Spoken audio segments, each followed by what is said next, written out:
அனைவருக்கும் வணக்கம். நான் உங்கள் நரசிம்மராஜாச்சாரியா. நாம் போன வீடியோவில் கால சர்ப்ப தோஷத்தை பற்றி ஒவ்வொரு விதமாக நாம் பார்த்தோம். அதில் இருக்கும் 12 வகைகளில் 6 வகையை நாம் பார்த்து விட்டோம். இப்பொழுது 7வதாக உள்ள சர்ப்ப தோஷத்தையும் 8வதாக உள்ள சர்ப்ப தோஷத்தையும் இந்த வீடியோவில் தொகுத்து வழங்க உள்ளோம். நம்மளுடைய சாதக விதி சேனலை நீங்கள் சப்ஸ்கிரைப் செய்து மேற்கொண்டு வரும் வீடியோக்களையும் ஜாதக அமைப்பில் உள்ள தெளிவான விளக்கத்தையும் உங்களுக்கு அனைவருக்கும் சொல்ல நாங்கள் முயற்சி செய்து வருகிறோம். இந்த சேனலை சப்ஸ்கிரைப் செய்து நீங்கள் ஆதரவு தர வேண்டும் என்று அனைவரிடம் வேண்டுகிறோம். சரி, வாருங்கள் நாம் கால சர்ப்ப தோஷத்தை பற்றி 7வதாக உள்ள தோஷத்தை பார்ப்போம். 7வது உள்ள தோஷம் தக்ஷக கால சர்ப்ப தோஷம். அதாவது ராகு 7இல் லக்னத்தில் கேது இருந்தால் இந்த தோஷம் உண்டு. நாம் முதலில் சர்ப்ப தோஷத்தை பற்றி நாம் சொல்லும் பொழுது முதலாவதாக இருந்த தோஷத்தை நாம் சொன்னோம். 1இல் ராகு 7இல் கேது அப்படின்னு சொன்னோம். அதை அப்படியே நம்ம மாத்தி போட்டு வேற அதுல பலன் சொல்லியிருப்போம். அதே பலன் தான் இங்க. ராகு 7இல் கேது லக்னத்தில் இருந்தால் போன வீடியோலயே நம்ம சொல்லியிருந்தோம். ஆனா அதோட தோஷத்தோட பேரை நம்ம சொல்லல. அதோட பேர் தான் தக்ஷக கால சர்ப்ப தோஷம். அதாவது களத்திர தோஷம் சொல்லுவாங்க. அவங்களுக்கு திருமண தடை உண்டு. ராகு 7இலும் கேது லக்னத்திலும் அமர்ந்து இருந்தால் அவர்களுக்கு களத்திர தோஷம் உருவாகும் தன்மை. அவர்களுக்கு திருமணம் தாமதமாக அமைய வாய்ப்பு உண்டு. இது திருமண வாழ்க்கை. தொழில் வாழ்க்கை அப்படின்னு சொல்லி பாக்குறப்ப அவங்களுக்கு கூட்டு தொழில் செய்யக்கூடாது. தனியாக தான் அவங்க தொழில் செய்யணும். அது மட்டும் இல்லாமல் அவர்கள் அடிமை தொழில் செய்ய வேண்டும். ராகு 7இல் லக்னத்தில் கேது இருந்தால் அடிமை வாசம் உள்ள ஒரு வேலையை செய்தால் மிக மிக நன்று. மற்றபடி இந்த தோஷத்துல மிகப்பெரிய ஒரு மாற்றம் அப்படின்னு சொல்லலாம் இருக்காது. நார்மலான ஒரு தோஷம் தான். திருமண களத்திர தோஷம் மட்டும்தான் இருந்தது.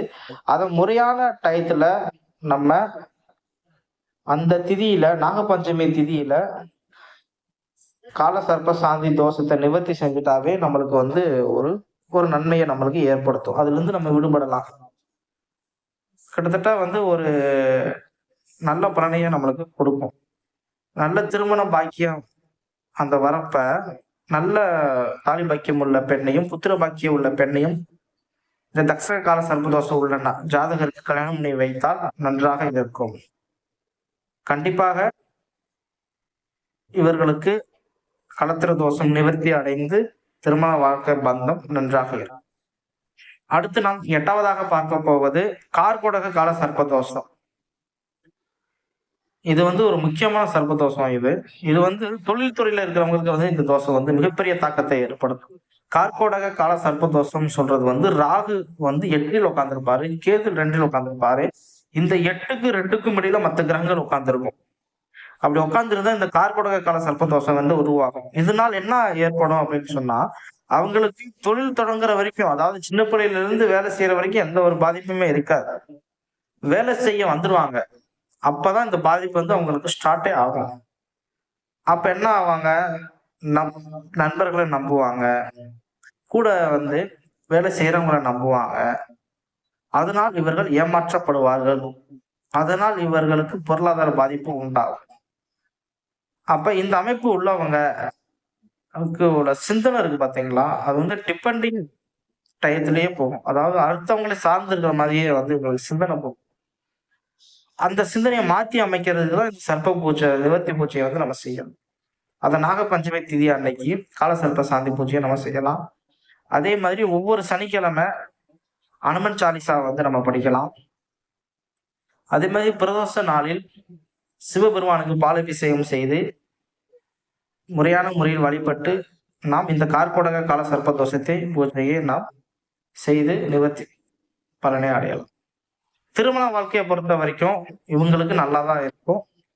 சுபகிரகங்கள் இந்த ராகு 8இல் 2இல் பார்க்குமாயின் இந்த தோஷம் கொஞ்சம் அதனுடைய பவரை குறைச்சு நல்லா ஒரு நிதி நிலைமைக்கு கொண்டு வரும். இதுல இன்னொன்னு, இந்த கார்போட கால சர்ப்பதோஷம் உள்ள நபர்கள் வந்து பெற்றோரை கொஞ்சம் தள்ளிதான் இருப்பாங்க. பெற்றோர் அன்பு கொஞ்சம் குறைஞ்சிரும். அப்ப வந்து அவங்க வந்து அவங்களுடைய அரவணைப்பு இல்லாமயே போயிட்டா, அவங்களோட எண்ணமும் செயலும் எப்படி இருக்கும் பார்த்துக்கங்க. சோ அந்த அந்த அளவுல வந்து அவங்க வந்து அடுத்தவங்கள நம்ப ஆரம்பிப்பாங்க. அந்த அடுத்தவங்கள நம்பி மோசம் போகும் நிலைமைய வந்து இந்த சர்ப்பதோஷ பகவான் வந்து ஏற்படுத்துவார். அப்ப அந்த அந்த பவர வந்து குறைக்கிறோட கடமை யார்கிட்ட இருக்கு? நான் ஒவ்வொரு வீடியோலயும் ஒவ்வொரு சர்ப்பதோஷத்த பத்தி சொல்றப்ப நான் ஒரு விஷயம் கவனமா சொல்லுவேன். பெற்றோர்கள். ஒரு பெற்றோர்கள் நினைத்தால் மட்டுமே ஒரு குழந்தையை காப்பாற்ற இயலும் சர்ப்பதோஷத்தில் இருந்து.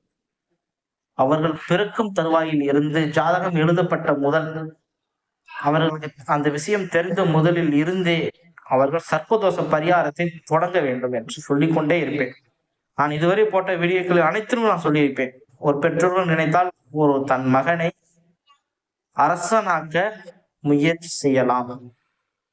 இந்த கார்கோடக சர்ப்ப தோஷம் சொல்றது வந்து அரசனையே ஆண்டியாக்கும் சாமர்த்தியம் உள்ள தோஷம் இது. அரசனையே ஆண்டியாக்கும் அந்த ஒரு தோஷத்தை வந்து அமைப்பை பெற்றது. ஏன்னா ராகு 8ல உட்காந்து கேது 2ல் பார்க்கிறார் அப்படின்னு சொல்றப்ப வந்து அந்த 2க்கு இடைப்பட்ட கட்டத்துல வந்து கிரகங்கள் உட்கார்ந்துட்டாவே அரசனும் ஆண்டி ஆவான். அந்த இதுதான். இப்ப பெற்றோரோட அன்பு வந்து ரொம்ப முக்கியம் இந்த குழந்தைக்கு. ஒரு அந்த பெற்றோர்கள் நினைத்தால் மட்டுமே தன்னுடைய குழந்தையை காப்பாற்ற இயலும். இதுல வந்து பரிகாரம் சொல்லி நம்ம பாக்குறப்ப வந்து சிவபெருமானுக்கு ருத்ராபிஷேகம் பரிகாரம் செய்யலாம். தாமரை மலரை வந்து சிவபெருமானுக்கு பூஜித்து வழிபடலாம். சனிக்கிழமை தோறும் இவர்கள் சனி பகவானை பார்த்து கும்பிட்டு விட்டு வரலாம். இல்லை என்றால் சனிக்கிழமை அதிகாலையில் மகா மிருஜூசிய மந்திரத்தை 108 முறை சொல்லலாம். இந்த மகா மிருத்யுஜய மந்திரத்தை உபயோகிக்கும் பொழுது இவர்களுடைய சிந்தனை, இவர்களுடைய பேச்சு திறன் கொஞ்சம் வலுவாக அமையும். நன்றாக பேசுவார்கள். இவர்களுடைய பேச்சு திறமை வலுப்படும். பெற்றோர்களிடமும் அன்பு கிடைக்கும். நிதி இழப்பு ஏற்படும் அபாயத்திலிருந்து சற்று இவர்கள் விலகி நல்ல முறையில் மேம்பட்டு வருவார்கள். அனுமன் சாலிசாவையும் சனிக்கிழமையும் பாடுவது நல்லது. திருமணம் செய்யும் பொழுது இவர்களுக்கு காலசர்ப்ப சாந்தி பூஜையை செய்து திருமணம் செய்து வைக்க வேண்டும். அல்லது ஒரு தொழில், அவங்க ஒரு குடும்ப தொழில் செஞ்சா ஒன்றும் பிரச்சனை இல்லை, புது தொழில் ஆரம்பிக்க போறாங்க அப்படின்னு சொன்னா இவங்க என்ன செய்யணும் அப்படின்னு சொன்னா, நாகப்பஞ்சமி திதி அன்னைக்கு காலசர்ப்ப சாந்தி அந்த யோக பூச்சைன்னு சொல்லிட்டு அந்த பண்டிதரை வந்து செய்வாங்க. அவர் கூப்பிட்டு அந்த நாகப்பஞ்சமி திதி அன்னைக்கு அந்த வந்து பூஜையை செய்து புதிய தொழில் இவங்க தொடங்கலாம். இதனால என்ன ஆகும் அப்படின்னு சொன்னா தொழில் வளர்ச்சி இவங்களுக்கு மேம்பட்டு இருக்கும். நிதி இழப்பு வந்து குறையும்.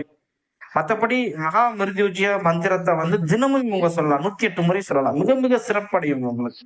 தோசை நிவர்த்தி மந்திரம்னே அதை சொல்லலாம். மகா மிருஜோதிய மந்திரம் சொல்ற மந்திரத்தை நம்ம சேனல்ல இந்த இப்ப போட்டுக்கிட்டு இருக்கிறோம்.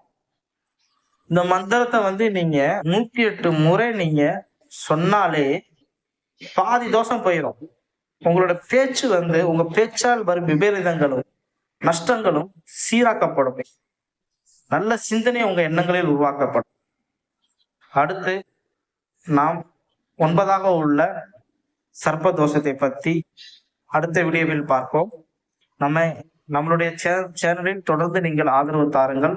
நம்மளுடைய சேனலை சப்ஸ்கிரைப் செய்து மேன்மேலும் எங்களுக்கு விழிப்புணர்ச்சியையும் மன நிம்மதியையும் கொடுத்து நம்ம சேனலை ஆதரவு தாருங்கள். ஒவ்வொரு நாளும் நாம் தினசரி ராசி பலனையும் போட்டுக் கொண்டிருக்கிறோம். தினசரி ராசி பலனையும் பாருங்கள். ஜாதக அமைப்பு என்னென்ன, அதனுடைய வினா விடைகள் என்ன மற்றும் கிரக பலன்கள், ராசி பலன்கள் அனைத்தையும் நாம் நம்மளுடைய சேனலின் வாயிலாக அனைவருக்கும் தருகிறோம். நீங்களும் பார்த்து மகிழுங்கள். நன்றி, வணக்கம்.